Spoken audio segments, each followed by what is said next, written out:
The only people who don't want to disclose the truth are people with something to hide.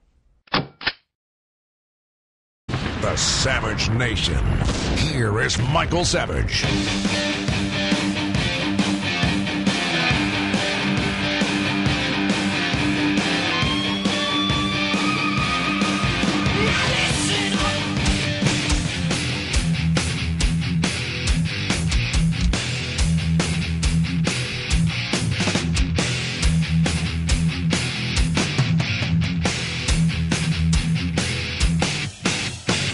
Having a campaign focused on character assassination is one of the things I find offensive, among many others, in the PAC description that came in the New York Times. If that's accurate, why, obviously, that's something I repudiate.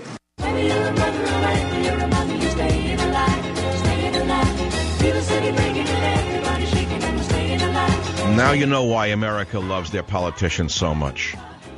Here you have it 2 days after they call Romney a vampire.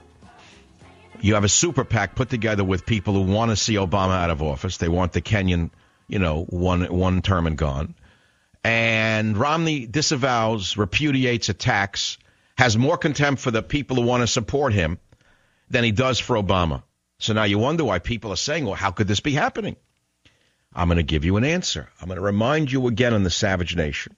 For over a year, I've been warning you that he's being misadvised, run off the rails by those who ran McCain off the campaign trail when McCain was ahead in 2008. But you didn't believe me. You said, he's only a talk show host. What does he know? Well, I'm right again, which is why you listen to the show, because I'm usually right. If I'm wrong, but I'm rarely wrong. When I'm wrong, I try to tell you right away. I'm telling you that the McCain advisors are running Romney, and they want Romney to lose. Why? Because Romney's not a bad man.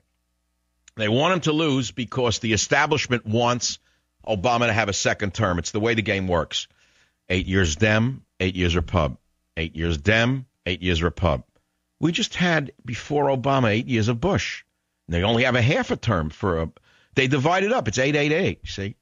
They had 8. Now the Dems got 4. They get another 4. They don't care who's in office. They pay no attention. Secondly, I was told by a higher-up that the reason they want Romney to lose, the Republicans now, is because the Republicans have never had it so good, number one. And number two, they can keep pointing their finger at Obama saying, he's awful. You kidding? If we had the presidency, it'd be a whole different perfect car. Be a better America. He's the problem. Meanwhile, they're ripping the Treasury off left and right, the same way the Democrats are, and we're supposed to believe that they really want to win. So where does Romney fit into all of this? You can say, well, okay, go on, Savage, it's a great theory. It's a great theory, but a guy of that stature is going to take a dive? Well, let's see. Arnold Rothstein fixed the 1919 World Series. You say, that couldn't be. Well, he did. So you're telling me an election couldn't be fixed? McCain was a fall guy, a dummy. He took a dive. That's why he's despised by conservatives, because he's a dive artist. He took a dive. Everyone knows that. He's a palooka. McCain is a palooka. So you say, well, okay, but he was an old guy. But could Romney be the same palooka?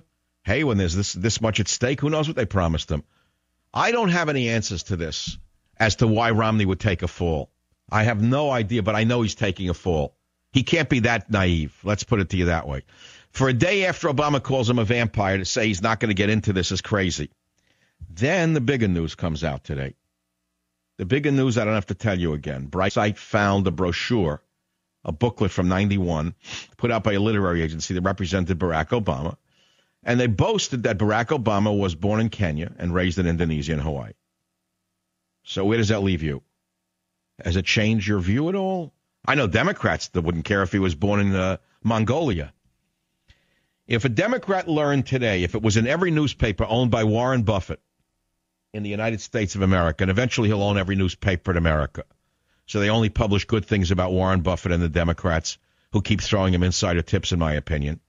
If every newspaper screamed, Obama born in Russia, Obama definitively born in Mongolia, Obama born in Kenya, wouldn't matter to the average voter. They don't care. They would not care. Do you understand that they're lawbreakers? They don't care. So therefore, who's going to watch the watchers? Who are our guardians? This is a job for the FBI. Right now, the FBI has an obligation to step in. But since Obama controls the FBI, how can they step in? They have to step in and say we have to, under the constitutional powers that were granted to us to protect the Constitution, we have to investigate whether the president is actually a natural-born citizen or not. Now, they can come back and say, well, yes, he is, but they have to do it. And all of his rulings to date have to be put on hold, nullified, and his 2 Supreme Court justices have to be sent back where they came from. Now, you know I'm just dreaming. It's never going to happen. You know that the bulbs, the light bulbs, the 40-watt bulbs in the media, you think they're going to follow up on this? Never. They're not going to follow up on this. How do you feel when you learn today from a book publication in 1991 that lists Obama as a Kenyan-born, a full 20 years before there was ever a controversy on the subject? He willfully ran and served as president of the United States when he must have known he was unqualified to legally run. What does that tell you about him? Okay, let's take the callers. Modesto, California. John, you're up on the Savage Nation. Yes, sir. I'll vote for a weenie before I vote for a communist. And I just want to say I was in the Marine Corps, and all of our military are getting they're putting them up against the law. They are getting in trouble for everything, and I just like That's to right. see Barack But go down. but listen, I'm the only one in the media who's actually sent defense money for Marines who've been falsely accused. You know that, don't you? Yes, I've heard that, sir. Well, let me explain something. It didn't start with Obama. It started with George Bush. George Bush threw people in the brig who didn't belong there. There's a fellow in the brig who's in Fort Leavenworth. Listen to this one. Obama just released a terrorist from Gitmo while he refuses to release Lieutenant Behenna from Fort Leavenworth, a man who has served so beautifully for this country in the Army Rangers. The man's rotting in a dirty prison. Why is that? Explain that to me. I just want to say it hurts me. It hurts me to see. It hurts me, too. I've been in touch with his mother. I've tried to raise awareness and money for it. The Republicans could care less except for Congressman West. Nobody cares about our troops. Nobody. I'm sending you, sir, a copy of Trickle Down Tyranny to enjoy for the Memorial Day holiday. It'll give you as a Marine something to hold on to when you realize we still have freedom of the press. That's right. The only people who don't want to disclose the truth are people with something to hide.